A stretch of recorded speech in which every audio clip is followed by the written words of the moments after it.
नमस्कार। आरण्य साहित्य ग्रुप में मैं डॉक्टर अंजुलता सिंह नई दिल्ली से अपनी 3 लघु कथाएं प्रस्तुत करूंगी। उससे पहले मैं अपना परिचय आपको संक्षिप्त रूप से दे देती हूँ।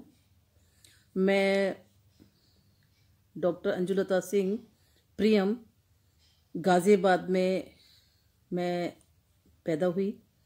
मेरे पापा जी डॉक्टर विजयपाल सिंह लगातार 27 वर्ष पीजी कॉलेज में केमिस्ट्री के प्रोफेसर और फिर प्रिंसिपल रहे। और मेरी दोनों भाई मिनिस्ट्री में हैं, डायरेक्टर हैं, दोनों अच्छी पोस्ट पर हैं। और मेरी छोटी सिस्टर डॉक्टर है, मेडिकल ऑफिसर है गाजियाबाद के ही सिटी अस्पताल में। और मैं 2017 में अभी हाल ही में सेवानिवृत्त हुई हूँ। मैंने भी 35 वर्ष तक लेक्चरशिप हिंदी विषय में सागर विश्वविद्यालय मध्य प्रदेश में और केंद्रीय विद्यालय संगठन में निरंतर लेक्चरशिप की। 11वीं और 12वीं को पढ़ाया और अब मैं अपने लेखन कार्य में सक्रिय हूँ। मैं महिला काव्य मंच जैसे अंतर्राष्ट्रीय और राष्ट्रीय पटल पर कार्यरत हूँ और दक्षिणी दिल्ली की शाखा में उपाध्यक्ष पद पर भी कार्यरत हूँ। लीजिए प्रस्तुत है मेरी पहली लघु कथा दाना पानी। आजकल हम देख रहे हैं पक्षियों का आना जाना कोरोना के समय में बहुत ज़्यादा हो रहा है और प्रकृति बहुत ही विभोर कर रही है हमें, हमारे मन को, और हम प्रकृति से जुड़ रहे हैं। इसी विषय वस्तु को लेकर मैंने ये घटना प्रधान कहानी बनाई है।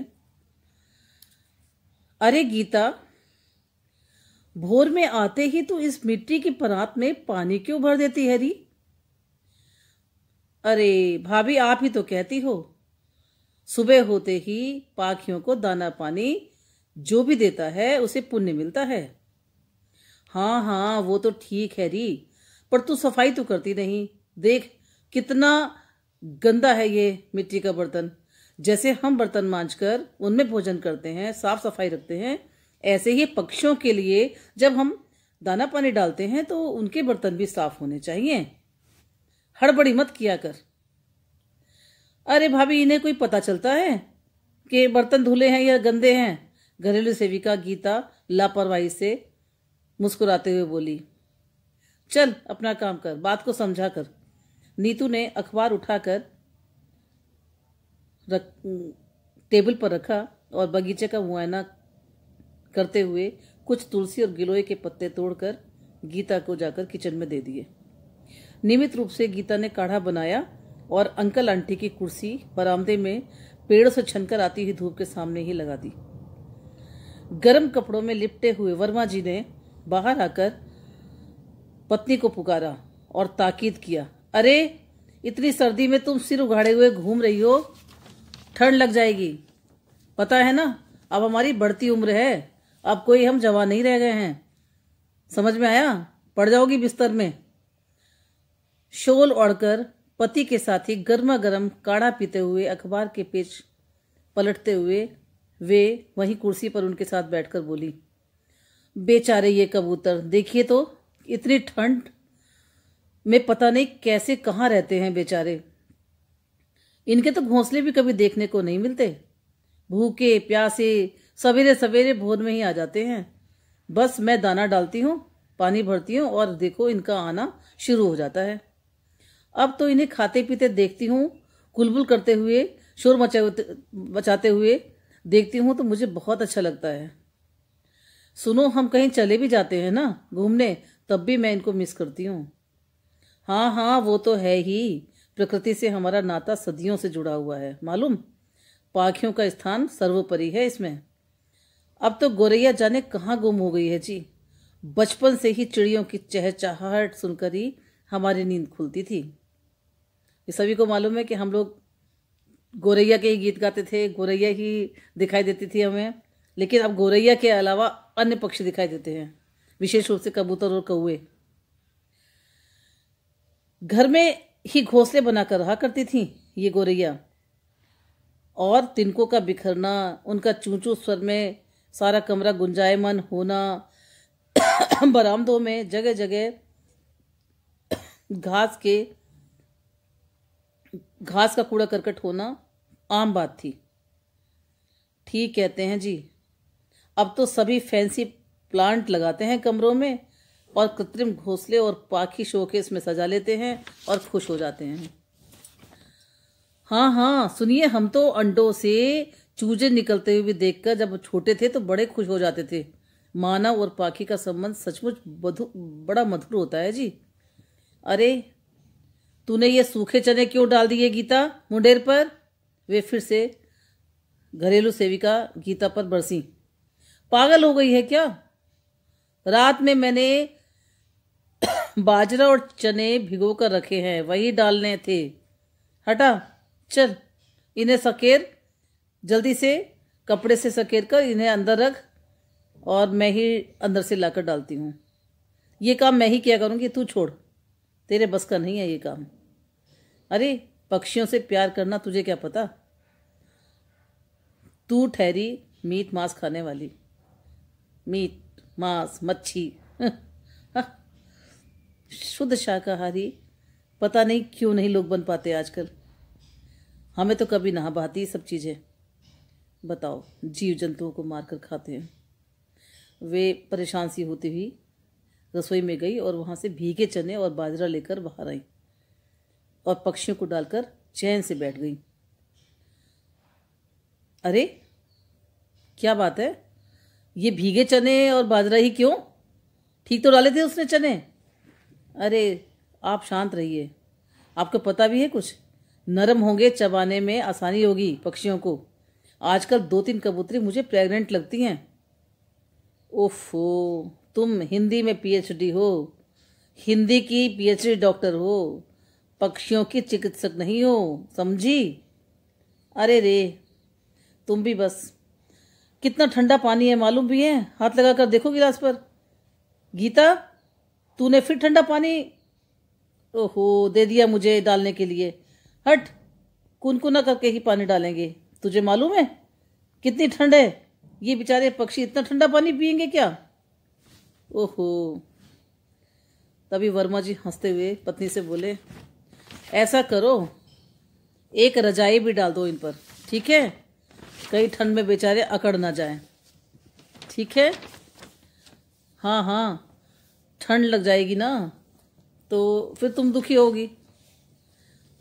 रजाई की बात सुनकर गीता मुस्कुराते हुए अपने मुंह में पल्ला दबाकर फिर से हंस दी और किचन में घुस गई। आशा है आपको मेरी ये कहानी पसंद आई होगी। ये मैंने कल ही लिखी थी। लीजिए मेरी दूसरी कहानी प्रस्तुत है, कहीं धूप कहीं छाँव। किसानों के आंदोलन चल रहे हैं आजकल और ख़त्म होने का नाम ही नहीं ले रहे। समझ नहीं आता किसानों की गलती है या सरकार की गलती है। कुछ भी हो, मैं ये मानती हूँ कि हमारा देश गाँवों का देश है। हल बैल किसान यहाँ की पहचान है।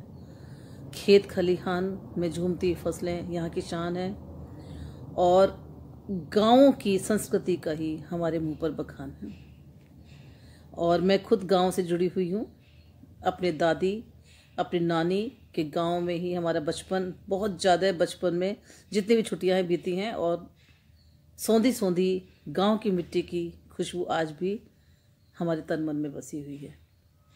लीजिए प्रस्तुत है मेरी इसी विषय वस्तु पर ये कहानी, कहीं धूप कहीं छाँव।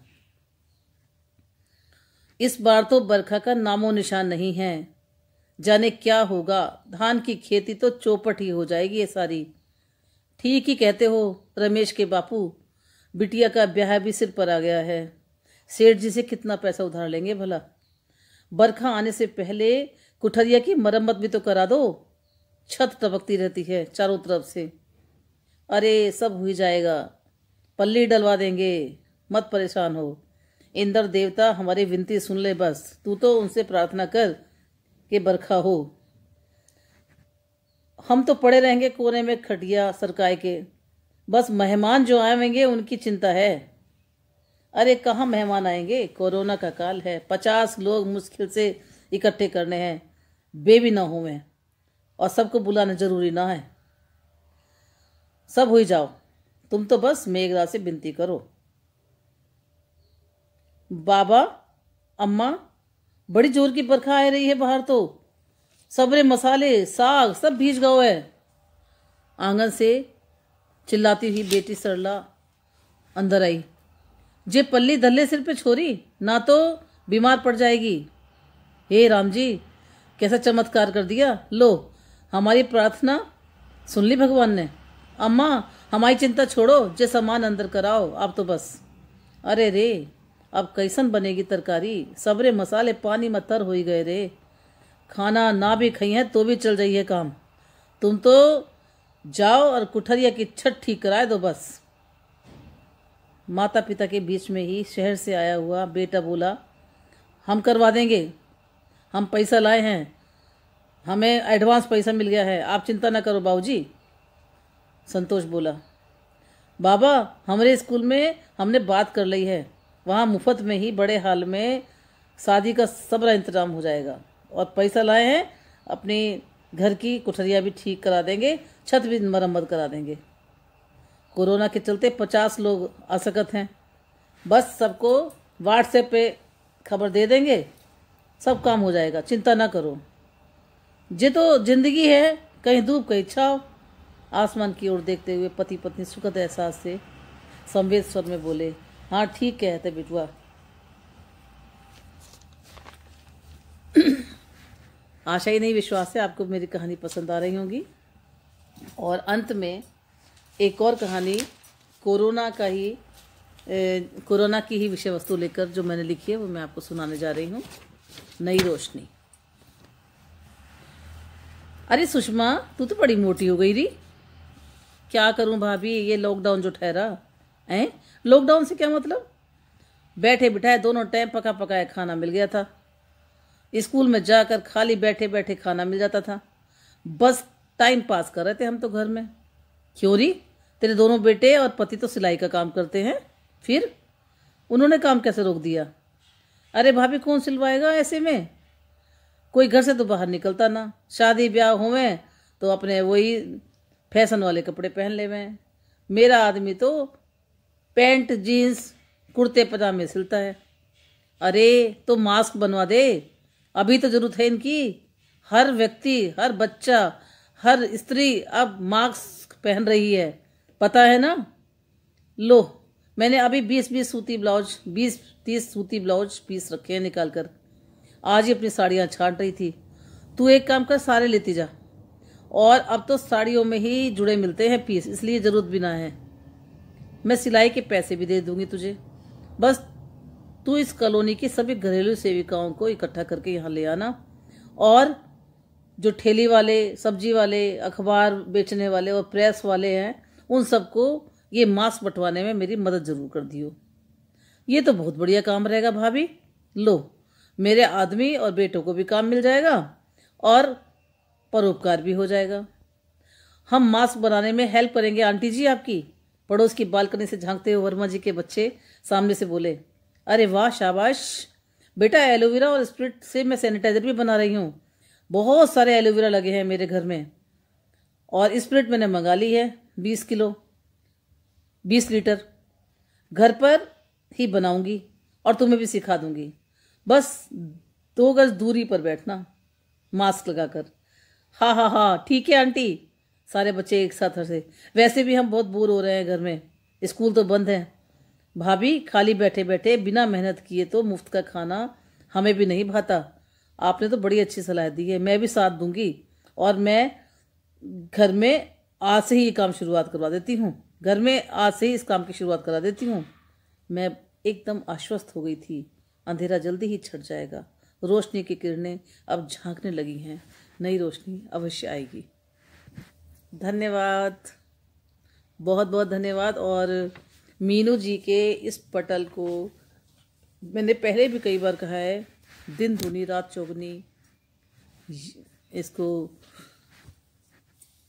प्रशंसा, लोकप्रियता मिले और इसी तरह से जो अच्छा लेखन करने वाले हैं वो सब सामने आए। और मैं इस पटल पर ये बताना चाहती हूँ मीनू जी को कि लघु कथा के ऐसे सख्त प्रयास और अच्छे काम के दौरान मैंने भी अपनी कुछ लघु कथाएं संकलित करके एक पुस्तक निकाल रही हूँ मैं, जो मेरी 2021 जनवरी में आ जाएगी।